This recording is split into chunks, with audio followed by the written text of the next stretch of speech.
one thing that's pretty clear is that most people can't get their hands around Bitcoin because it's an utter paradigm shift. And why is it a paradigm shift? Well, because I think Bitcoin is the first digital money. I mean, it's the first digital money. Gold wasn't digital money, and fiat's not digital money either. And so economists and politicians and investors, they all lack the right mental model to understand Bitcoin, because science and engineering were so intrinsic to gold that we took it for granted, because gold it's a 10-pound lump of something. And if you get slugged in the head with it, nobody had to explain that science and physics mattered. And then science and engineering kind of became like quasi-irrelevant in the fiat world. Everybody just kind of, they ignored science and engineering, and there were no immediate clear consequences.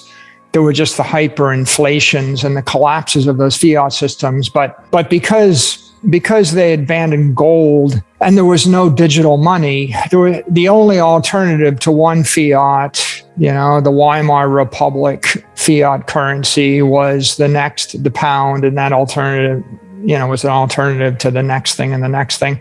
So we were comparing fiat currencies or fiat monies to each other. And so there was no real need to embrace science and engineering. And Bitcoin is this paradigm shift where we have digital money crashing into, I guess, what we'll call analog money, or maybe a political money is a better way to describe it. And now we start to ask the question again, what is money? And I think tokenized energy isn't good enough to explain what is money. Another way to describe money is by coming back to the ideal model. What is the ideal model of money? Ideal money is a shared, immutable, correct ledger. You've heard the phrase, Bitcoin is a shared, immutable ledger, and people debate about whether it's truly immutable or not. But a crypto asset network, fully decentralized and mature, is the closest thing we can get to an immutable shared ledger in the history of the world. I think a lot of times when people describe it as a shared immutable ledger, they leave off the correct or the mathematically correct, because it's almost implied. But I think that if you were to focus upon the three critical dimensions of ideal money, you would say it's a ledger that's shared. Everybody in the political system has to have the same access to the ledger. It has to be immutable. No one can doctor it,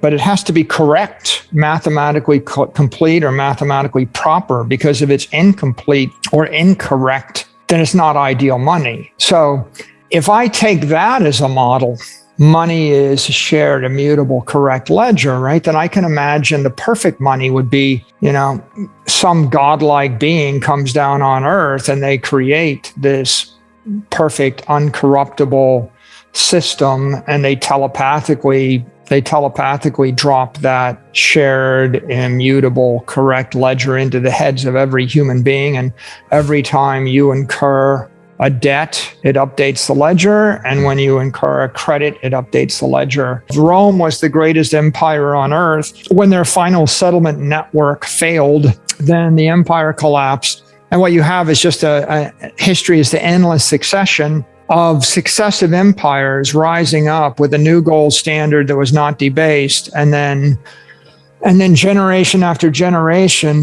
the coinage of that next empire, the successor empire, would be debased, and then that empire would fail and collapse, and then another empire would come along, and they would start the cycle over and over again. And yet the myth of gold as immutable money, right, or the sovereign store of value, it stayed with us for thousands of years into the 20th century. I would say that the gold standard has been dying a slow death, a death by 1,000 cuts. 1914 comes along. We've got the golden age from whatever 1870 to 1914, but then World War I comes along, and then in 1914, every country abandons the gold standard, and maybe that's the final cut. And after World War I, the Treaty of Genoa, we came back to a gold reserve standard. And in essence, we had gold backing the And that degree of backing successively slid. So there was a debasement of the pound and the dollar consistently and gradually. And then, of course, the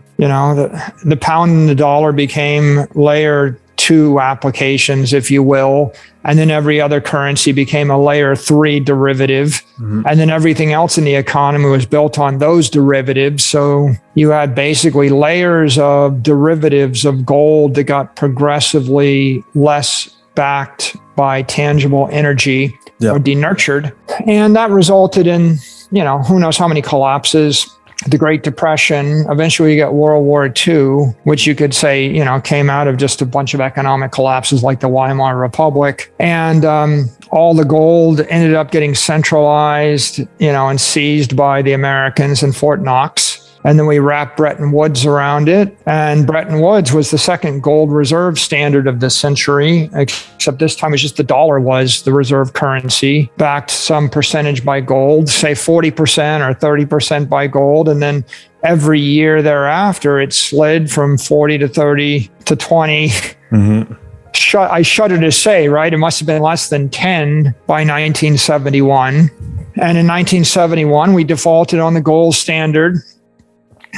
In essence, at that point, right, the gold reserve standard was effectively dead. Right.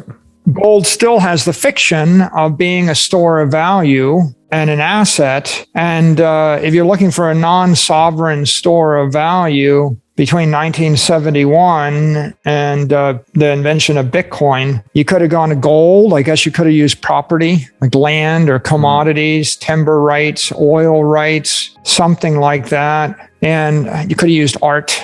There's probably no one king, right? People dabble with is silver, a store of value. I think the free market went back and forth, but it's pretty clear that gold kind of died. It started dying, if not it died as a store of value about 10 years ago. Mm-hmm.